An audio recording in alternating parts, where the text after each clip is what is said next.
अस्सलाम वालेकुम नाज़रीन, मैं हूं सलवा स्नैन और आप देख रहे हैं सूर्या न्यूज़ HD।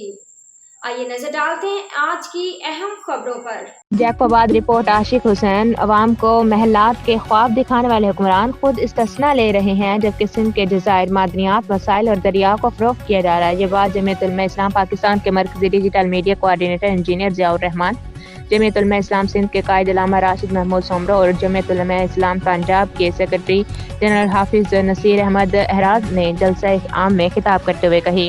उन्होंने कहा कि 78 साल गुजरने के बावजूद मुल्क में हकीकी इस्लामी कानून नाफिज नहीं हो सका। खत्म नबूवत के कानून के साथ खिलवाड़ किया जा रहा है और इस्लामाबाद, कराची, हैदराबाद, सक्खर समेत मुल्क भर की मसाजिद और दीनी इदारों के साथ मुसलसल मजाक किया जा रहा है, हत्ता कि इन्हें गिराने की साजिशें भी की जा रही हैं।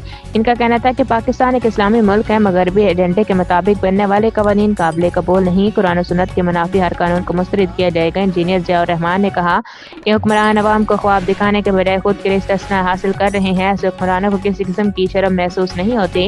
उन्होंने मजीद कहा कि सिंध में आज भी लाखों बच्चे तालीम से महरूम हैं, सेहत के इदारे करप्शन से भरे हुए हैं, सड़कें तबाहाली का शिकार हैं, काश्तकारों की कमर तोड़ी जा रही है, नशात अरूज पर पहुंच चुके, जबकि मुलाजमतें मेरिट पर नहीं दी जा रही। उन्होंने कहा कि असम्बली में हाल ही में ऐसा कानून मंजूर किया गया है जिसके तहत सदर पाकिस्तान जितनी भी करप्शन करें इन पर ताहयात कोई मुकदमा दर्ज नहीं हो सकेगा।